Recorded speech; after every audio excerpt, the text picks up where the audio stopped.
It's 2-7. Tensions are simmering along the India-Pakistan border. The Pakistan military says at least 26 civilians have been killed by Indian airstrikes, which India claims were targeting terrorist infrastructure. The fear now is that the conflict may escalate further, with Pakistan vowing to respond. The University of Otago's international relations lecturer, Professor Robert Patman, joins us now. Professor Patman, lovely to have you back on the program. I wonder whether we can start with a little bit of historical context and the importance of Kashmir to both Pakistan and India.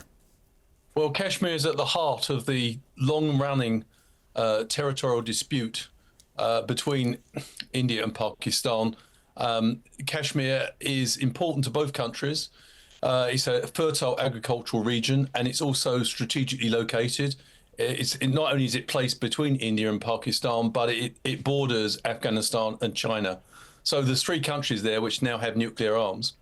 And they fought two wars. In 1947, when both countries became independent, they immediately fought over Kashmir's future. And they fought another war in 1965 and briefly in 1999. So these are the stakes. Both countries claim full sovereignty over Kashmir. At the moment, on the ground, India administers 2/3 of Kashmir, and Pakistan administers the other third, and they're separated by what's called a line of control. Now, as you say, this isn't the first conflict between the two countries, right? So is there anything that distinguishes this from other conflicts? Yes. In 2019, the Modi government ended the semi-autonomous status of Indian-administered Kashmir, and Pakistan saw that as provocative. So tensions have been rising. The other complicating factor in the mix, Jenny May, is that there is a growing, I would say, a steadily growing movement within Kashmir that does not want to be aligned in the future with either India or Pakistan, and wants independence for Kashmir. And so that it's a complex, multi-sided conflict. All right, then, given we know that both countries have nuclear capability, what are the potential risks if this conflict does escalate? Well, I suppose you could argue that the possession of nuclear weapons makes both countries very careful about how far they escalate. Neither of them want nuclear war over Kashmir. And so I think there's certainly evidence, since both countries have been declared nuclear war states since 1998. It's no coincidence that the number of full-blown wars over Kashmir have diminished. Having said that, there's always the prospect of miscalculation.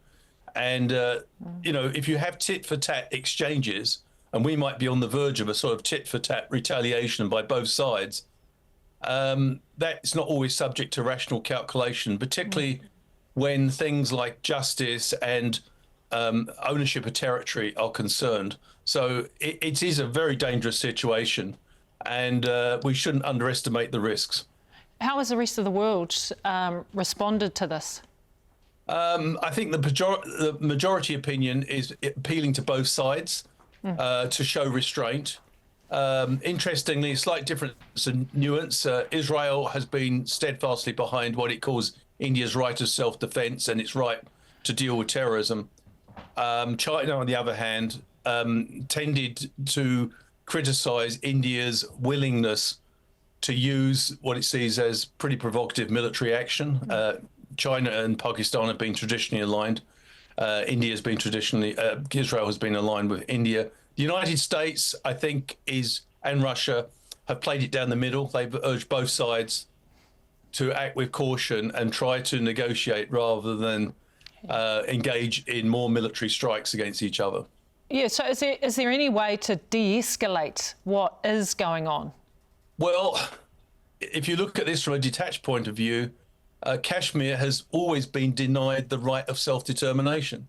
Two countries claim the right to run it, and they disagree. They have irreconcilable aims. Both countries claim full sovereignty over this area. What sort of area is it?